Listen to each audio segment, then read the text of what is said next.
I know this may sound wild coming from someone who has spent over a decade working in education, but I genuinely believe that modern education systems are outdated. And before some of y'all start typing paragraphs in the comments, let me explain what I mean by that. There is this chatter on the interwebs of people spewing anti-intellectual ideology, and this video is not that, okay?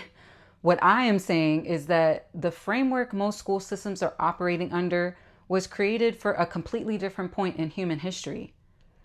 And in my opinion, schools often prioritize standardization over actual vocation because of that history. And let's also put in the forefront of our minds for this conversation that the minute that Black people started to learn how to read and write in this country, the attacks against our communities got stronger. If you're new here, karibu, a big Swahili welcome to you. My name is Yahaira, and this channel is about building a regenerative way of living. I share my journey as an educator, filmmaker, birth worker, and future homesteader building what I call kin and soil. The modern education system as we know it today did not appear out of thin air. A lot of what we see in schools today was heavily shaped during the Industrial Revolution of America. At that time, societies needed large amounts of workers who could follow directions, arrive on time, be compliant for long periods, and fit neatly into these standardized systems. Sounds familiar, right?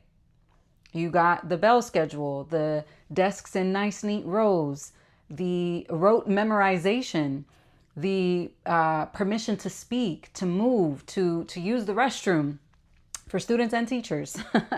I've met some phenomenal educators throughout my career who were innovating within these oppressive systems.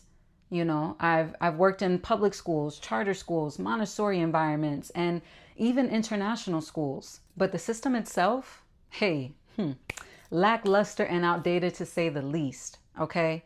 Because many schools are still preparing children for a world that no longer exists. Like, we're no longer living in 1910 anymore, thank the Lord. You know, I'm not about to go put on my Rosie the Riveter cape and go fly to the factory line. Like, this is not what this is.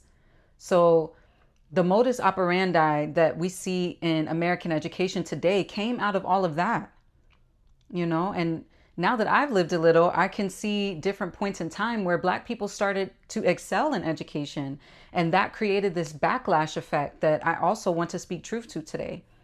So during the Ma'afa of the transatlantic slave Holocaust, our African ancestors were coming on boats from all different tribal groups and nations, and they were discouraged from talking because essentially the enslavers didn't want them to start creating escape plans and comparing notes with each other. So this went on for years, even centuries, okay? And after a while, our ancestors started to learn how to speak and read in English. And one thing led to another, and reading became writing, and writing became freedom. Because you have to remember that when the enslavers came to the continent of Africa, they brought their own writing systems and coerced our ancestors to sign different contracts that they didn't even understand many times. This was how they were able to legally enslave us. So once we learn their education, they get real nervous, okay? Because now we can fight in their language. So up and up and up and up and up it went. Then you start seeing enslaved people not only attend school, but are soon able to attend universities and excel. This scared the status quo because now we were on the same level. And I would argue that this was around the same time as the early 80s, where HBCUs had record numbers of enrollment and record numbers of degree holders. What also happens in the 80s? The crack epidemic. So this shiny new drug is infiltrating our communities like the plague, and we're still feeling those effects up to the recording of this video. I'm not going to say today because, you know, things are moving and grooving. I'll give you another one. Fast forward to today, and there are more the stats say that there are more Black American women attaining university degrees more than any other group of people. But this cycle still persists because then just last year, look at how many of our sister-in-laws lost their jobs. So again, we got to peep the patterns here. There has always been this hostility towards Black people becoming educated. So what that tells me is that there are levels of liberation in getting education. You know, I remember when the iPhones first came out, I was in undergrad, And maybe people didn't fully understand it at that time, but that piece of technology, this piece of technology has changed everything. Because before that, so much knowledge was hidden behind institutional paywalls. You know, if you wanted to access certain information, you had to physically be there in that space. And if you didn't have the money, or you had a certain melanin content, or you looked kind of funny, you was not getting in, okay? So now, in the year 2026, on this Gregorian calendar, you can pretty much learn anything online. You know, you want to start filmmaking, there's people teaching that. You want to learn regenerative agriculture, there's people teaching that. And I love that for us. Now, let me slow down here, because I need you to understand that YouTube does not replace expertise, okay? Let's be clear on that. And going into higher learning can absolutely provide important things like mentorship, community, and levels of liberation, as I said. But these things I mentioned should not be treated like a luxury item only for the upper echelons of society. And I think what's happening now is that many people are realizing that they can reclaim ownership over their own learning. Which brings me to homeschooling. I believe homeschooling works best in loving, emotionally stable environments where children are genuinely being nurtured and exposed to the world. You know, people always kind of look at me funny when I say this, which is why I'm laughing. But yes, I am an educator, and I have worked extensively in public schools, in private schools, in international schools, like I said. And I am saying I genuinely believe more families should consider homeschooling, especially families of color. One of the biggest issues I have with modern education systems is this one-size-fits-all approach. For example, okay, let me just give you an example here. I took higher level math classes growing up, you know, the calculuses and the trigonometries of this world. And while I understand that those subjects are valuable for certain professions, I never wanted to do anything with numbers. Like, I was always into literature and poetry and theater. But instead of the teachers that I had taking the time to show me the possibilities of what I can do in the future with the things that I actually wanted to do, there was no time to figure it out. Because now you got to take the tax test or the STAR test and all of that, blah, blah, blah, which is why I make it a point now to spend the first 3 months in my classrooms to see what I can do to deepen my students' actual gifts and not what the curriculum is saying for them to do or for us to do in the classroom. Did that make me to be in combat with my principals and curriculum coaches over the years? Yes. Did it result in my class sometimes getting a bit behind in the scope and sequence? Yes.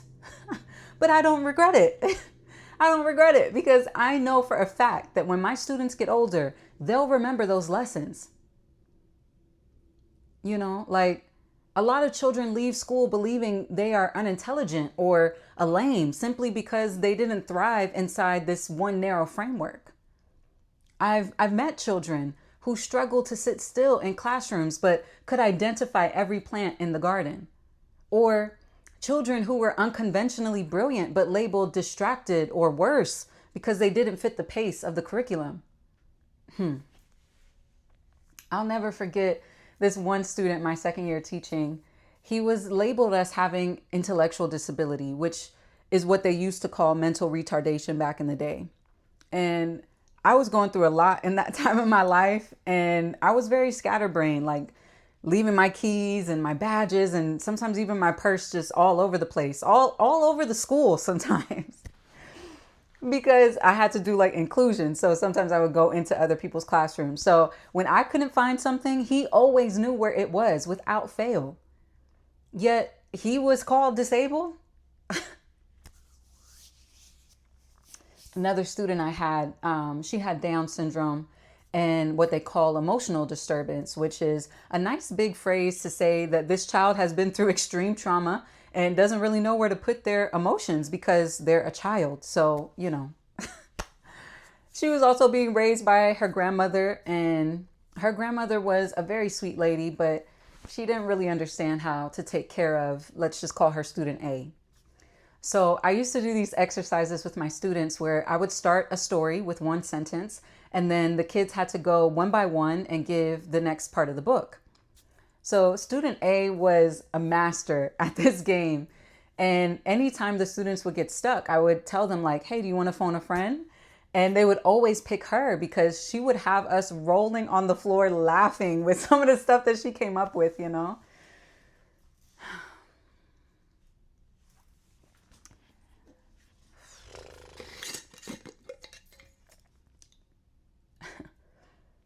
To be honest, I'm just giving y'all brilliant examples of children that I've had in the past. But honestly,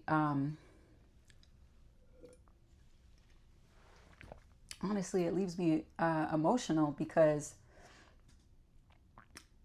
I don't know what happened to these students during the pandemic. And yeah, I hope that they're all right.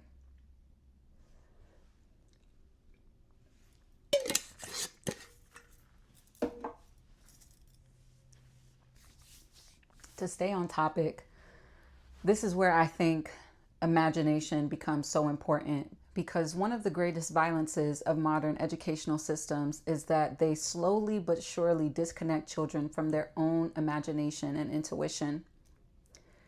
You know how it is in some places, sit down, shut up, do this worksheet. And that's where a lot of children live during the school day. Some of them during their entire K through 12 experiences. I've met teachers like that. I've seen them with my own two eyes, and it's disgusting. What I've come to find is that after a few years of that, many of those children stop asking questions entirely, and you can see the light leave their eyes.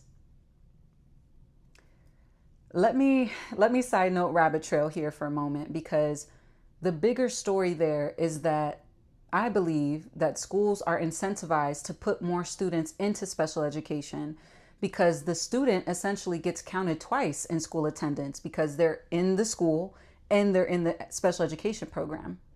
So from that double counting, that also translates into the school budgets that are now getting double the money for the students that are in special education. And who do you think is the majority race represented in special education? If you guess Black people, you'd be correct. So I need y'all to look at this deeply before you go starting, to put your kid in the ARD process. Like, I know I'm jumping around, but all of these things are connected. I really want to say that all of these things are connected. When I think about imagination, if you're dealing with a child that has had shitty teacher after shitty teacher after shitty teacher, it is essentially forcing that child to believe that this system is all that there is. And it doesn't allow them to discern or even think critically about their situation. They are completely disconnected from their body and just trying to survive through the whole motion of going to school in the first place. Like, honestly, in my professional opinion, many children today are put into institutional systems way too early in life. Like, some children are coming into academic environments at 3 years old. 3 years old. Like, before they've had time to, adequately play freely and to explore their world and to rest, to daydream.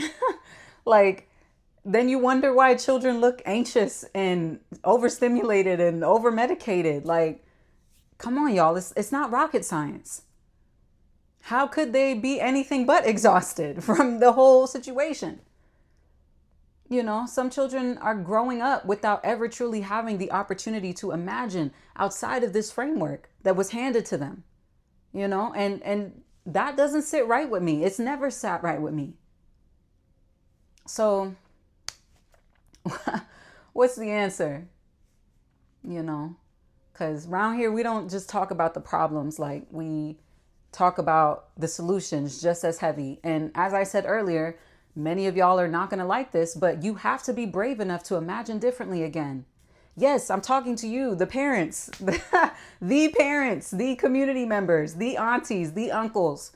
Like, I know we all got to go to work as it stands at the recording date of this video, but just know that we're living in a time now where you blink and things have already changed.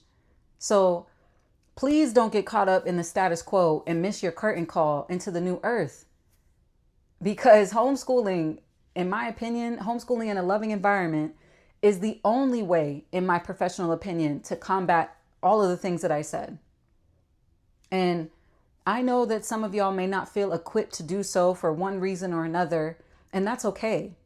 But I'm sure that you can find a homeschool collective in your area with other parents who are wanting to do this exact thing for their children.